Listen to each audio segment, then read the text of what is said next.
Good evening students. ਆਪਾਂ कर रहे हैं पंजाबी भाषा की पाठ पुस्तक जिहदे विच आपां पिछले लैक्चर च कर चुके हैं कि पंजाबी भाषा की पाठ पुस्तक तो की भाव है ते उस दी गुण अते विशेषतावां की हन। पंजाबी भाषा की पाठ पुस्तक के गुणां दी ते विशेषतावां नूं आपां चार भागां दे विच कर रहे हैं, जिहदे विचों पहला है सधारण गुण जिहड़े आपां कर चुके हैं, दूसरे नंबर ते सी विषा वस्तु संबंधी गुण, तीसरे नंबर ते सी भाषा संबंधी गुण ते अज आपां कर रहे हैं भाषा संबंधी गुण। इस दे विच भाषा संबंधी गुणां दे अंतर्गत पहला गुण है पद्धर दे अनुकूल। पंजाबी भाषा की जिहड़ी पाठ पुस्तक है वो विद्यार्थियों की पद्धर दे अनुकूल होनी चाहिए है।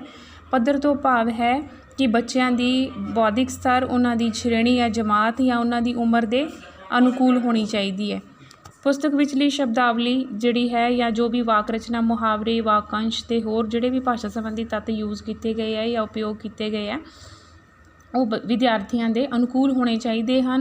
बच्चों की श्रेणी के अनुकूल ही इन्हां तत्तां का प्रयोग होना चाहिए है ताकि विद्यार्थी जिहड़े उन्होंने आसानी नाल समझ सकन।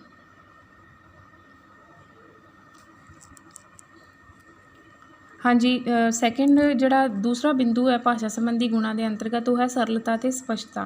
पंजाबी की पाठ पुस्तक की भाषा जिहड़ी है वो सरल ते स्पष्ट होनी चाहिए है।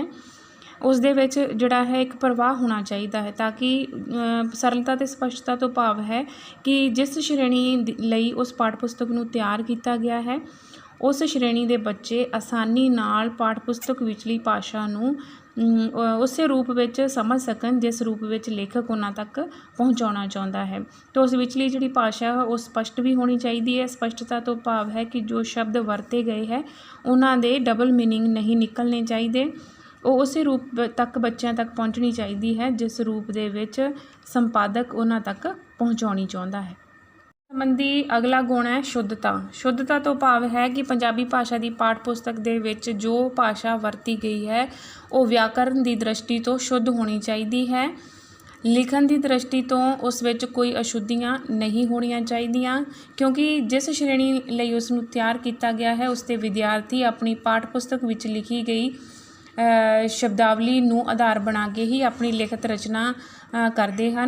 अगर उस दे विच पाठ पुस्तक विच वरती गई शब्दावली अशुद्ध होएगी, भाषा की दृष्टि तो उस विच अशुद्धियाँ होणगियां तां बच्चे भी नकल करके अनुकरण के माध्यम राही गलत भाषा जिहड़ी है वो लिखनी सीख लैणगे। इस करके जिहड़ी पंजाबी भाषा की पाठ पुस्तक है वो भाषा की दृष्टि तो शुद्ध होनी चाहिए है।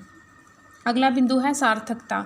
सार्थकता तो भाव है कि पंजाबी भाषा की पाठ पुस्तक दे विच जो भी शब्द यूज़ किए गए हैं वो सार्थक होने चाहिए है। फालतू ते निरार्थक शब्दां नूं पाठ पुस्तक दे विच शामिल नहीं करना चाहिए ते उसके हर वाक ते हर शब्द जिहड़ा है वो सार्थक होना चाहिए है। जिहड़ी गैर लोड़ींदी शब्द हैं जिन्हां दी जरूरत नहीं है या फालतू शब्द हैं या दोहराई वाले शब्द हैं उन्हां नूं पाठ पुस्तक दे विच शामिल नहीं करना चाहिए।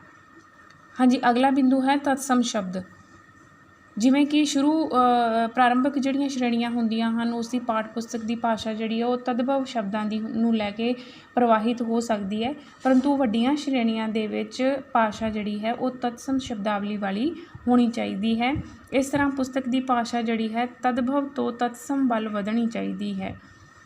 अगला है इसका बिंदु शब्दावली। भाषा की पाठ पुस्तक में शब्दावली का क्रमिक विकास किया जाना चाहिए है। शब्दावली की चोण विद्यार्थियों के समाजिक पद्धर, स्थान, शब्दां उपयोगिता ते उच्चारण ते आधारित होनी चाहिए है। पंजाबी की पुस्तक के 80% शब्द होने चाहिए हैं जिन्होंने वो पिछलियां श्रेणियों में पढ़ चुके हैं। विद्वानां अनुसार हर श्रेणी लई नवीं शब्दावली क्रम अनुसार वरती जानी चाहिए है।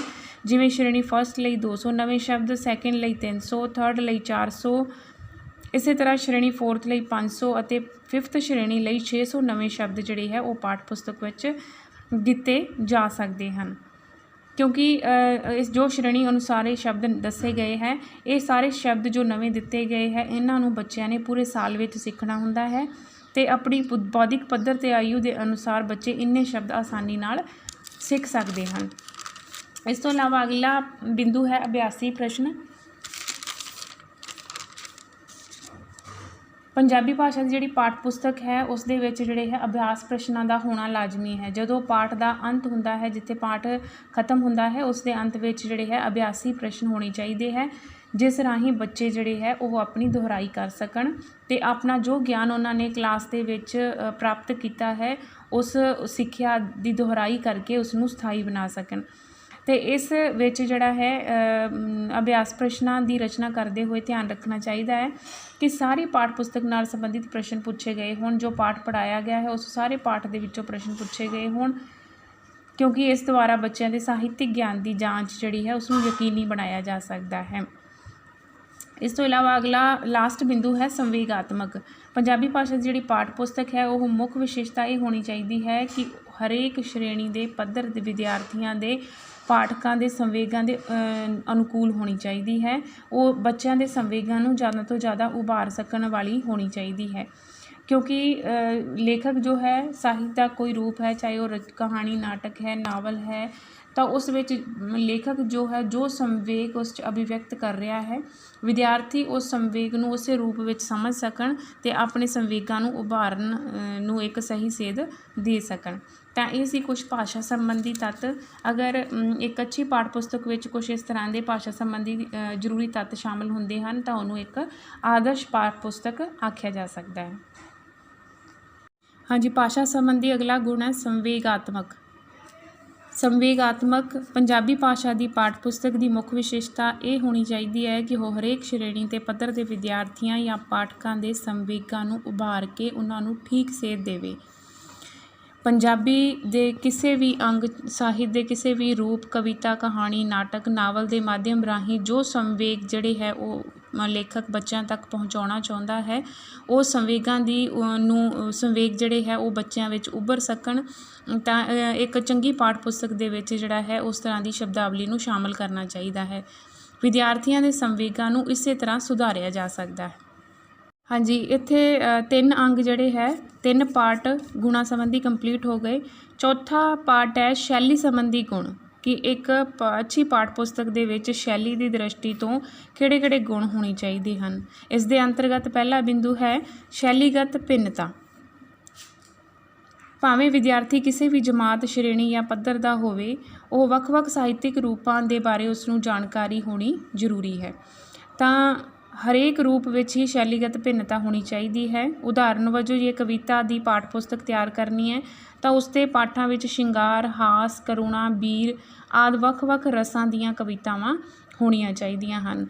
हाँ जी, इस दे विच ये दस्सिया जा रहा है कि अगर कविता की आपां बच्चों नूं अध्ययन करवा रहे हाँ तो कविता दे विच जिन्ने भी रस है या जिन्ने भी छंद हैं या जो भी अलंकार कविता विच वरते जाते हैं, अगर ये एक एग्जाम्पल लिया गया है रस का, अगर रस की गल करते हाँ तो सारे तरह के रसां नाल युक्त कवितावां जड़ियां हैं वो अलग अलग जड़ियां जो भी कवितावां हैं उन्होंने बच्चे की पाठ पुस्तक दे विच शामिल करना चाहिए है, क्योंकि जिन्ना चिर बच्चे इन्हां रसां तो प्रैक्टिकली कवितावां पढ़ के परिचित नहीं होंदे उन्ना चिर इन बच्चे जिहड़े है इन्हां छंद, अलंकार या रस बारे ज्ञान प्राप्त नहीं कर सकते। इस तरीके नाल छंद की गल करते हैं या फिर आप अलंकार की गल कर सकते हैं, तो सारे अलंकारों तो परिचित होने लई जो लाजमी है कि बच्चे उस अलंकार नाल युक्त जिहड़ी कविता है वो अपनी पाठ पुस्तक विच पढ़नगे, तां ही उन्हां दा अभ्यास हो सकेगा, तो इन्हां तत्तां तो परिचित हो सकणगे।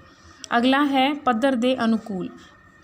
पाठ पुस्तक की जिहड़ी शैली है वो बच्चों की पद्धर के अनुकूल होनी चाहिए है। जिवें कि आप पहला भी कर चुके हैं कि बच्चों की पद्धर तो भाव है कि उन्हां दी श्रेणी की है, जमात की है, उन्हां दा बच्चों का बौद्धिक विकास कितना हो चुकिया है, उस चीज़ नूं ध्यान च रखते हुए बच्चों के पद्धर के अनुकूल जिहड़ी है शैली वरतनी चाहिए है। जदों कि उच्च श्रेणियां विच भावात्मक ते तर्क प्रधान शैली का प्रयोग किया जाना चाहिए है। हाँ जी, अगे है प्रभावशाली शैली। जिहड़ी पंजाबी की पाठ पुस्तक है उसकी जिहड़ी शैली है वो प्रभावपूर्ण होनी चाहिए है। जिन्हां दी शैली दिल खिंचवी ते प्रभावशाली होएगी उही पाठकां नूं अपने वल खिंच सकेगी। इस करके जिहड़ी पाठ पुस्तक की शैली है वो बच्चों लई दिलचस्प होनी चाहिए है, रोचक होनी चाहिए है, जो बच्चों नूं या पाठकां नूं या विद्यार्थियों नूं अपनी ओर खिंच सके। इस तो इलावा अगला बिंदु है संतुलन। पाठ पुस्तक दियां शैलियां विच संतुलन रखना जरूरी है। एक शैली विच लिखे ਪਾਠ ਇਕੱਠੇ ਨਹੀਂ ਆਉਣੇ ਚਾਹੀਦੇ। ਭਿੰਨ ਭਿੰਨ ਸ਼ੈਲੀਆਂ ਦਾ ਕ੍ਰਮ ਅਨੁਸਾਰ ਸੰਤੁਲਨ ਰੂਪ ਵਿੱਚ ਪ੍ਰਯੋਗ ਕਰਨਾ ਚਾਹੀਦਾ ਹੈ।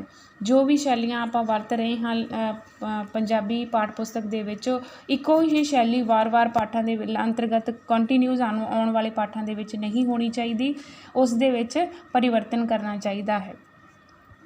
ਪਾਠ ਪੁਸਤਕਾਂ ਦੀ ਸ਼ੈਲੀ ਵਿੱਚ ਕਿਸੇ ਵੀ ਦ੍ਰਿਸ਼ਟੀ ਤੋਂ ਪਾਠਾਂ ਵਿੱਚ ਅਸ਼ਲੀਲ ਤੱਤ ਨਹੀਂ ਆਉਣੇ ਚਾਹੀਦੇ, ਕਿਉਂਕਿ ਇਹ ਵਿਦਿਆਰਥੀਆਂ ਉੱਤੇ ਅਨੁਚਿਤ ਪ੍ਰਭਾਵ ਪਾ ਸਕਦੇ ਹਨ।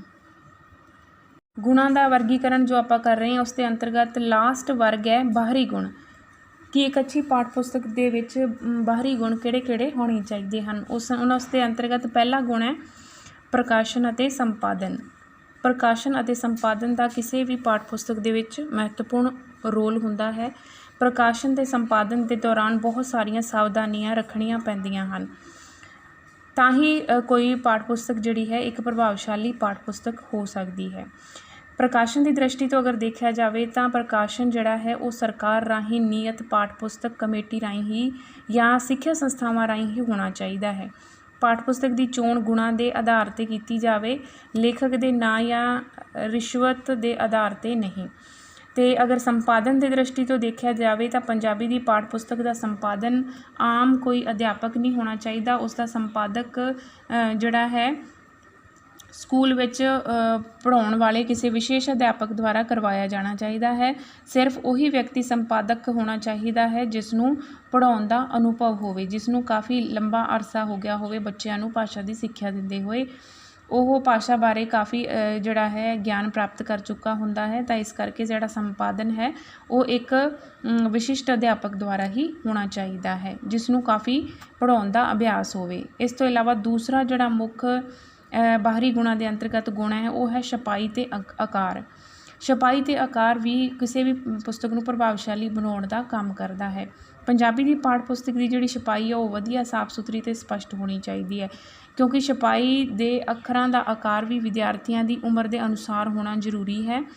ਅਗਰ ਛੋਟੇ ਬੱਚੇ ਹੈ ਤਾਂ ਅੱਖਰਾਂ ਦਾ ਆਕਾਰ ਵੱਡਾ ਹੋ ਸਕਦਾ ਹੈ। ਅਗਰ ਬੱਚੇ ਦੀ ਸ਼੍ਰੇਣੀ ਜਿਹੜੀ ਹੈ ਉਹ ਵੱਡੀ ਹੈ, ਵੱਡੀ ਕਲਾਸ ਦਾ ਬੱਚਾ ਹੈ, ਤਾਂ ਅੱਖਰਾਂ ਦਾ ਜਿਹੜਾ ਆਕਾਰ ਹੈ ਉਹ ਸੀਮਿਤ ਹੋਣਾ ਚਾਹੀਦਾ ਹੈ। ਪਹਿਲੀ ਸ਼੍ਰੇਣੀ ਵਿੱਚ ਅੱਖਰਾਂ ਦਾ ਫੌਂਟ ਸਾਈਜ਼ ਜੋ ਹੈ ਉਹ 60 ਹੋਣਾ ਚਾਹੀਦਾ ਹੈ, ਦੂਸਰੀ ਲਈ 48, ਪੰਜਵੀਂ ਸ਼੍ਰੇਣੀ ਲਈ 26 ਅਤੇ ਵੱਡੀਆਂ ਸ਼੍ਰੇਣੀਆਂ ਲਈ 12, 16 ਜਾਂ 18 ਫੌਂਟ ਸਾਈਜ਼ ਹੋਣਾ ਚਾਹੀਦਾ ਹੈ। ਇਸ ਤੋਂ ਇਲਾਵਾ ਪਾਠ ਪੁਸਤਕ ਦੇ ਵਿੱਚ ਜੋ ਗੁਣ ਹੁੰਦੇ ਹਨ ਉਹਨਾਂ ਦੇ ਅੰਤਰਗਤ ਅਗਰ ਸੰਪਾਦਨ ਦੀ ਦ੍ਰਿਸ਼ਟੀ ਤੋਂ ਦੇਖਿਆ ਜਾਵੇ ਤਾਂ ਉਸ ਵਿੱਚ ਕੁਛ